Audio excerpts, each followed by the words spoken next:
abjuudhaan dhufe jechuudha. Naafi dandeettii qabanee miti kanan dhufe. Diinamoo halagaa ture nama maleessa.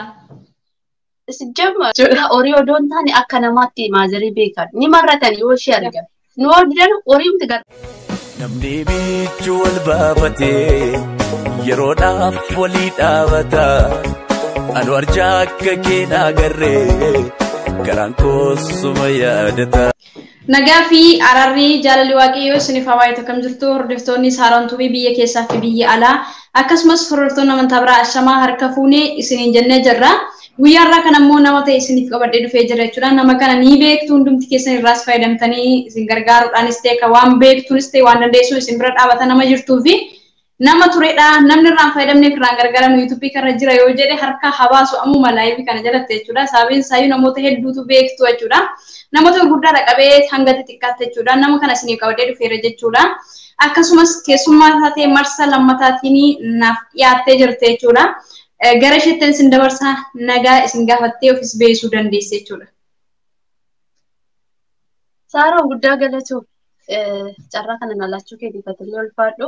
Nagaa fi jaalalli waaqayyoo hunduma keessaniif haa baay'atu. Jaalatamuu fi kabajamuu maatii Saaroon YouTube kan taatan biyya keessaa fi haala musliima kiristaanaa marti keessanuu anaa dhufuu baga nagaa dhuftanii noora amallee mana keessanii mana Saaroo yoo beektanii kan duraa anallee na beektanii kan Saaroon beekne anallee na beektanii wal baranna jennee jirra. Gara maatii keenyatti dabalamuun hin dagatiin naa'e Saaroon ulfaadhu carraa lammaffaatillee naalaachuu keetii fi hedduu gammadeen jira. YouTube irraa gara YouTuberoota bebbeekamootti guddannee jechuudha. Amma guddanne ganaa daandii deemaa jirra. Guddanneetu akka lammaffaa deebinoo lagarru ammallee abdiin qaba dhugumatti.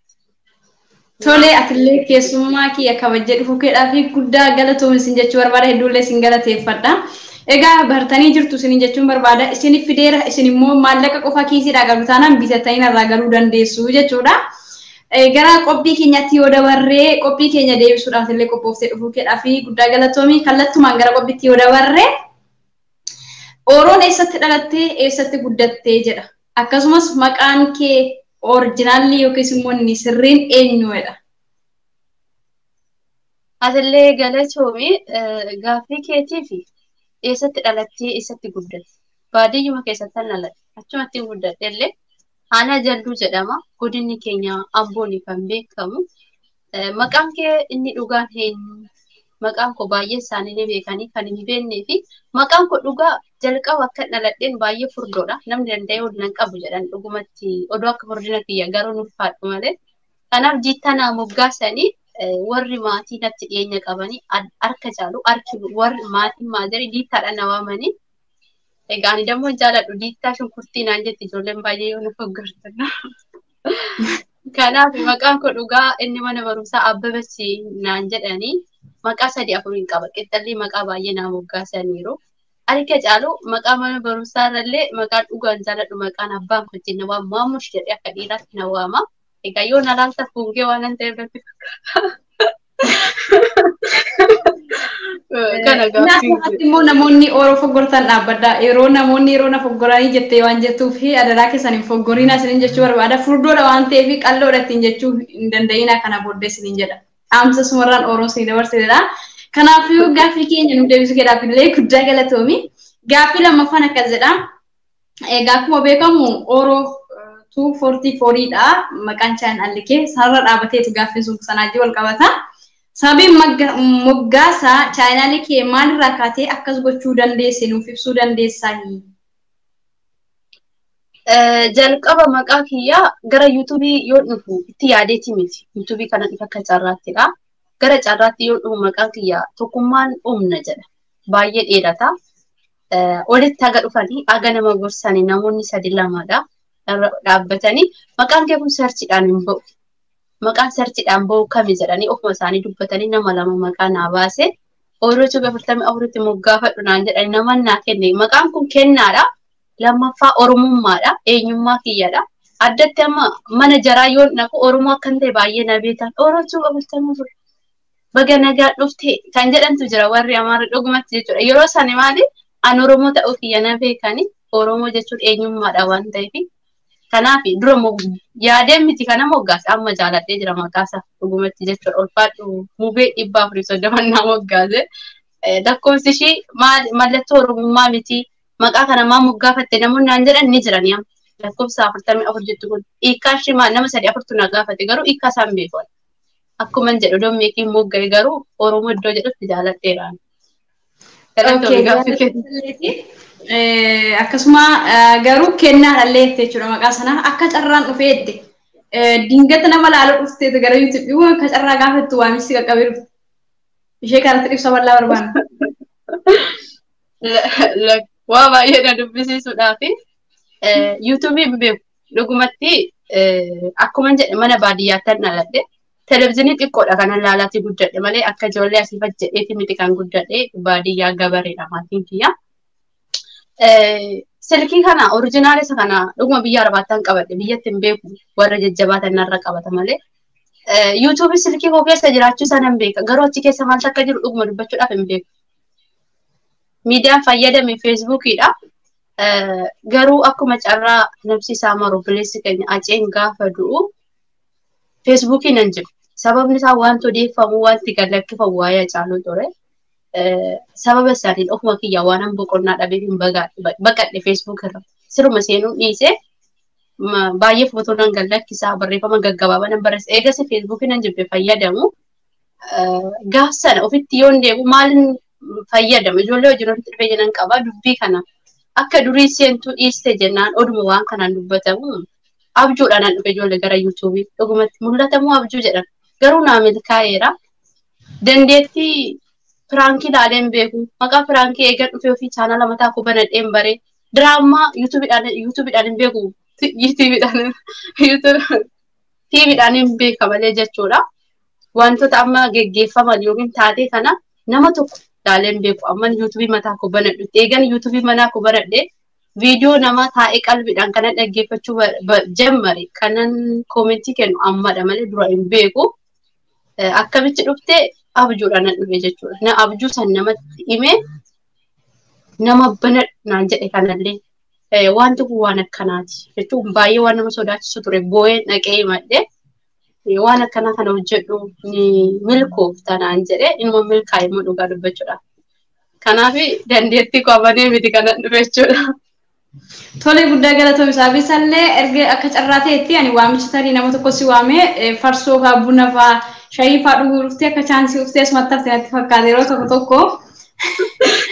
Kanaafuu ifa baafnee akkasittidha kan nuti sirraa barachuu barbaanne akkasumas hordoftoonni nu dhaggeeffachaa jirtanis asirraa akka waa baratanii abdii guutuun qaba.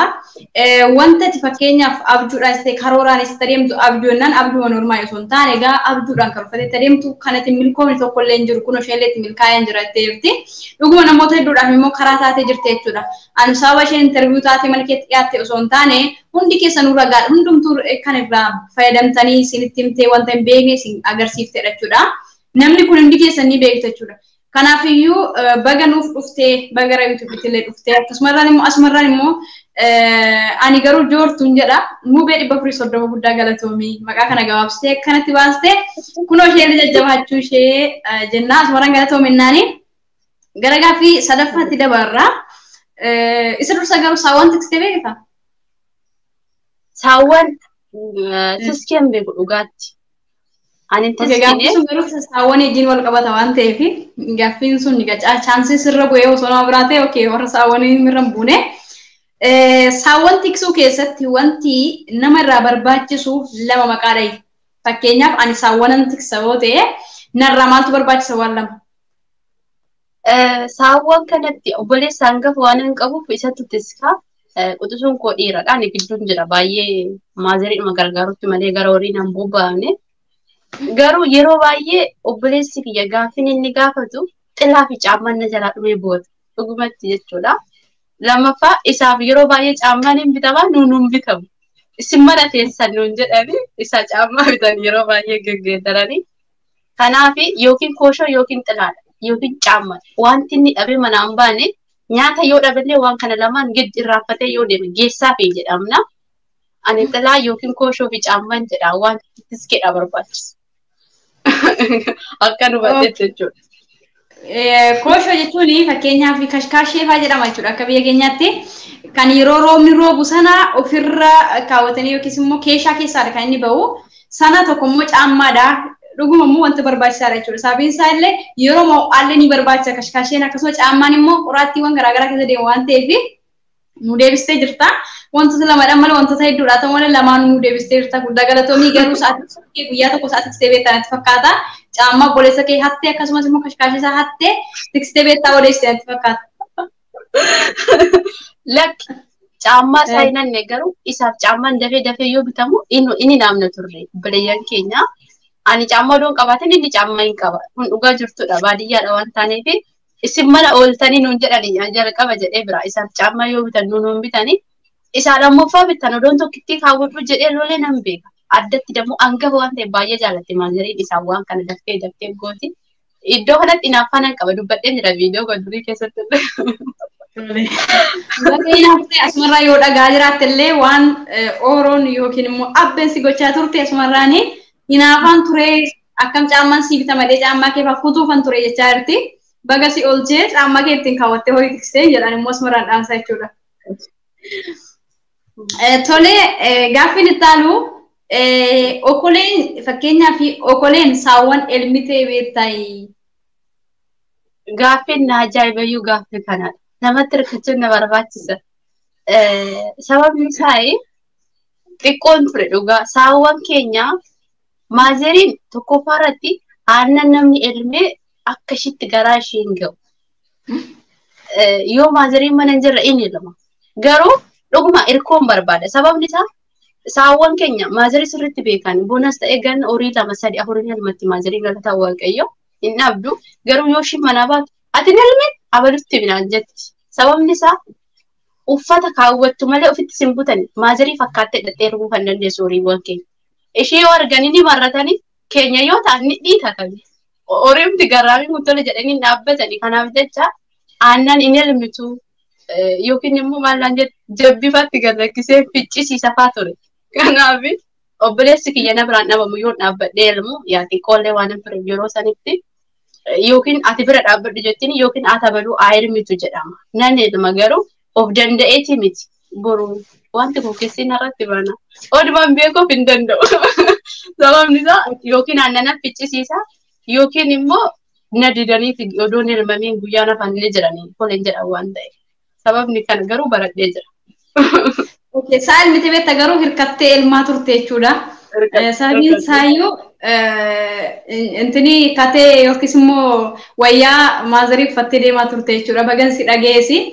Lammata immoo osoo elmituu qubni kee si dhukkubee aannan keessatti dhiiste beektaadhaan. No, ani oduma sin jedhu amma min dagadhu gizee tokko maalan ta'e uffanni maazirii narra caala. Gita koo miti waan taateefi qaamisiin san kaawwadhee namni dhugumatti xaaxaan narraa dhuma waan ta'eef nama waamuun natti qaddaadha ofii koo elmuu. Lammaffaa ishiin aannan laaltee naalloluu jechuudhaan kan ka'e hin jirti nutti dhiyoo isaan waamna. Garuu guyyaa tokko ishiin mana hin jirtu dhaqee elmee jechuudha raawwadhee booda qaamisiin sun naxatee aannan kan naqe.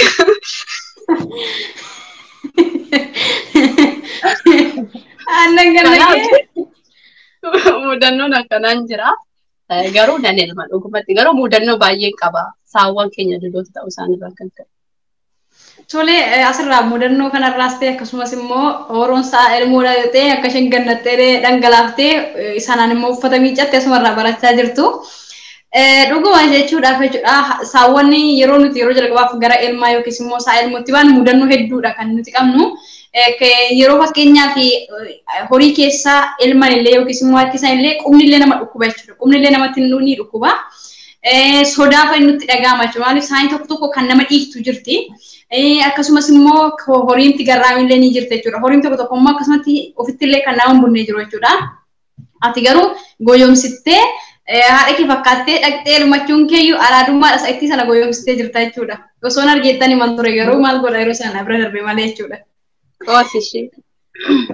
Maalan qoosaree dhuguma barnootas qaba. Namallee ni bohaarsasee akkasumas mudannoo jirudha ka. Siinillee nama biraafillee yoo amtee barnoota beekta. Kan keenya horiin dhugaa horii odoon taane akka namaatti maazirii beekan. Ni marratan yoo ishee argan. Nu hordaan horiimti garraamii maaziriin jala gangalattee elmitu nuun tolin jedhan. Bakka dirratti deebifate jette maazirii yoo aannan deeggaate. Nama akkana Horii jira.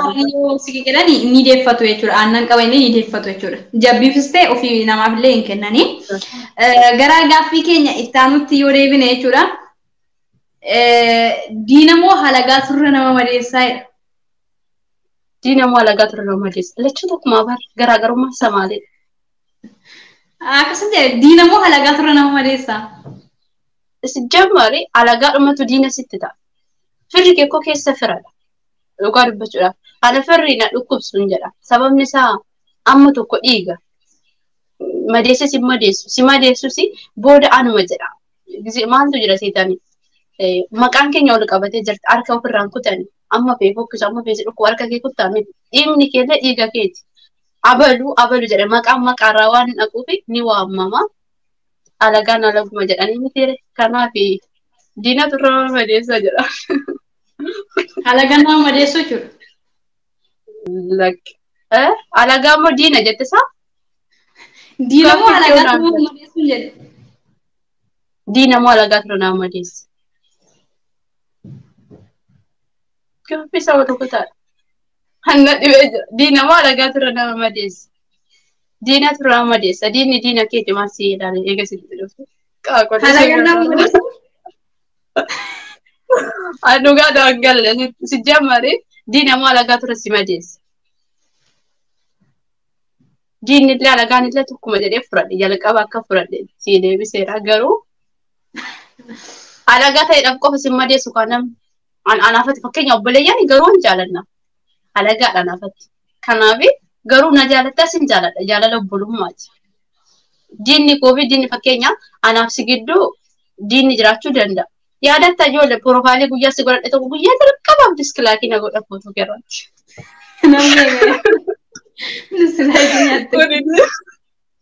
Kuni diina fakkeenya jechuudha. Inaafaan diinadha. Kanaafuu diina turre nama madeessa alagaarra. Alagaan obboleeyyan caalanii walitti dhufan jira waan ta'eef kan akkatti fudhate. Tole gaaffiidhaa fi deebistee anuma si doggorsuu deema malee diinis ta'e halagaan tokkuma jechuudha. Deebii jalqaba warratti deebiste garuu si shamadu ban ture namoota Firaankiin nagoota jechuudha asumatti gaaffii deebii keessatti.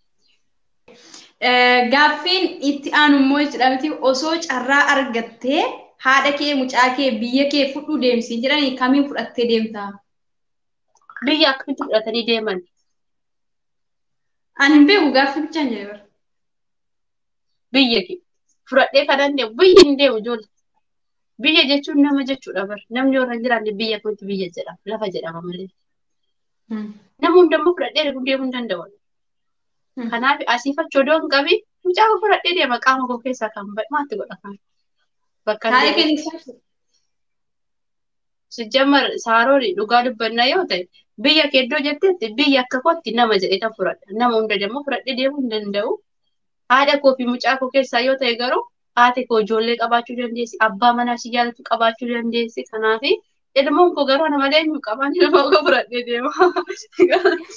Kanaaf ilmoodhuma koo nama fayyada. sin dhaga'i. Yoo na dhageesse maal beektaa? Haati ilmoodhuma isheetiif okkolfatti malee nama biraatiif hin okkolfattu. Anillee haadha amman ta'e amma fakkeenya jaalala ijoollummaa hin beeku. Ijoolleedhaa qaban. Haati koo garuu jaalala naa qabduu fi yaada naa qabdu argee ishiirraa hubadhee hin jira. Kanaaf haati ofirra ilmoo isheetiif jiraachuu yaaddi akka nu guddisanii. Kanaaf anis haadha amman ta'e ilmoo koo saniif jiraachuu hin qabu waan ta'eef ilmoo koo. Egaa dhiifama mammaa koo. Asumarraan dhaggeeffadha saniin jechuu barbaada. Mucaa fudhattee haadha ishees biyya ishees gattee keessaa deemtee jechuudha. Carraa argattee naa ittiin deemte malee hin teessu jechuudha. Eega carraan argadhe dhuguma dubbachuudhaaf jireenya jijjiirama namni jiraachuun yaadni jiraaf hin jiru. Namni kamillee taanaan carraa argametti fayyadamuu danda'a. Garuu haalli ittiin deemtu sun haala akkamiitii boota akkamii inni kun gaaffii biraati. Garuu carraa argatetti namni kamuu ni fayyadama. Anillee isaan keessaa ishee tokko. Of jaalattu ta'uun malu. Ofirra immoo nama hin jaallatani qaba. Sirrii jiru. Enna gaaffiin akkuma itti fufetti jira. Like, subscribe, share gochuu hin dagatina. Akkasumas immoo all of 44 illee namoonni beekne hin jirtan jechuudha akka jajjabeessan akkasumas immoo description irras ta'e comment jalqabarra linkii ishee ni argattu. Achumarraan subscribe godhaa warroonni haaraa taatanis jajjabeessaa irraa barattu irraa fayyadamtu malee hin miidhamtanii isin jechuun barbaadachuudha. Akkasumallee chaanaloota warroonni keessattuu haaraa taatan isin gargaaruudhaaf isheen qophiidha yoomii ta'an isinis gargaaraa jirti waan ta'eef keessattuu namoota haaraadha kan isheen gargaaruudhaan beekamtu namoonni Oroo 44 hin beekne jechuudha. Asumarraan baraa isin jechuu barbaada. Gaaffiin keenya akkuma itti aanitti yookiis immoo itti fufeetti jira jechuudha. Ammallee gaaffiin itti aanu akkas jedha. Jaalala keessatti wanti gahee guddaa qabu maali jettee yaadda? Garuu dursa jaalalli si qabee beekaa? Jaalalli hiikaan jaalalaa kun dhugaa jaalalli na qabeera nan qabne hin jedhan hin beeku waan ta'eef jaalalli na qabuu danda'a garuu jaalalli na qabee hiikaa isaa wallaale jedhu saaroo. Sin qabne hin boosne maal boosetoo? Jedhee bar jaalalli na qabee hiikkachuu gisee wallaale jiraachuu danda'a. Isuma dhugaan jechaa jira. Jaalalli maali? Jaalala keessatti maaltudha? Jaalala keessatti jalqaba wal dhaggeeffachuu natti fakkaata. Nama sana hubachuudhaaf jalqaba eenyummaa nama sanii hubachuudha kan si barbaachisu dhaggeeffachuu. Namni gurra walii kennee wal dhaggeeffate kallattii kamitti wal qajeelchuu danda'a. Jalqaba nama jaalattu yookiin nama si jaalatu tokko dhaggeeffachuudha. Eega dhaggeeffattee booda kan ati jaalalatti deemuu dandeessu yookiin immoo eenyummaa nama sanii kan hubatu jedheeti kanan yaaddooni. Gahee guddaa kan taphatu jaalala keessatti dhaggeeffachuudha. Walumaa galatti gahee guddaa kan taphatu. Isaan booda mari'achuu wajjin yaada jiru ifummaa iftoomina jedhan tokko hin jira. Nama tokko yoo dubbannu namni sun iftuudha yookiin dhoskaa hin qabdu yeroo jedhee fudhadhu jira akka kootti namni waan hunda baasee dubbatu argatti tola. Jaalala keessatti ifummaa fi wal dhaggeeffachuun gahee guddaa taphata jedhee fudhadha. Okay, wal dhaggeeffachuu fi iftoomni gahee guddaa ni qaba jaalala keessatti jettee jirta jechuudha. Asumaan dhaabbadheeti garuu gaaffii wayii si qaba. Jaalala qabee hiikkasa wallaaleette. Gaafettu akkamitti si qabuu danda'e wallaansoo si qabe moo eessatti si argina? Kuni gaaffii keessa jiru si deebisu. Gaaffii keessa jiru qosaa. Gaaffii keessa dura jiraate akkuma taalitti si deebisa. Situ tuqe. Amma osoo softuu jette waan ta'eef baruun barbaada. Akkasumallee daawwattoonni illee sirraa baratu jechuudha. Hiikkasa wallaale jaalala na qabee ta'e eessatti akka inni si qabe hin beeku garuu jaalala natti dhufee hin beeku ana. Jaalala yoo jennu dhugumatti nuti akka kootti jechuudha. Baay'ee nama nu jaalatuuf jaalala laanu. Jaalalli na qabee hiikkasa wallaale bakka hin jedhetti yeroo baay'ee maallaan jedhan beektaa biyya keessatti ani waggaa 13 ta'ee tan talayyaadha kanan dabaddabamu siriis ani raaffanne yeroo sanii kaasee namatti dhiyaadhu dhiiraan sodaadha. Dhiironni baay'ee dammoo natti dhiyaatan akka fokkiftoota itti suma dhugaa jiru jechuudha. Innaa obboleeriyaan koo tokko maallaan jetti abbi ati carraa dhiiraa qabda giseenaan jettutu jira. Kuni kennaa waaqayyooti malee bareedaniidhaaf barataniidhaaf siriis waan an argeefi eegan jabaadhee dhufe nama yeroo baay'ee naa bilbilu natti dubbatu wayiitu jira. Yeroo dheeraadha. Yeroo san keessatti nama saniif dantaa hin qabu ture. Jaalalli na qabee hiikkasa wallaalee bakka hin jedhetti jechuudha. Siif ima sii baasuudhaaf booddee namni sun eega badee booddee deebisee yaaduu jammaru. Jalqaba jaalala jaaladheen ture nama kana maaf hin yaade jedhee yeroo gaaffii of gaafadheetu jira. Jaalalli na qabee hiikkasa wallaalee waan hin jedheefi wantu harkaa qabanii amma maalitti lakkaawwamaa jedhanii. Kanaaf xiqqoo ishii iddoo sun qalbiin na bittee jirte waan taateef achirra dhaabbadhee tan jedha. Yookiin fasiif akkasii ta'u fakkeenya sii fudhadha. Okay, ani garuu namoota qaamaan dhufee maqaansa jaalalaa ta'u jaalalli yoo qaamaan deematee na qabee waan jetteef iddoon itti si qabe sana baruu barbaade garuu amma nu ibsiteerta waan ta'eef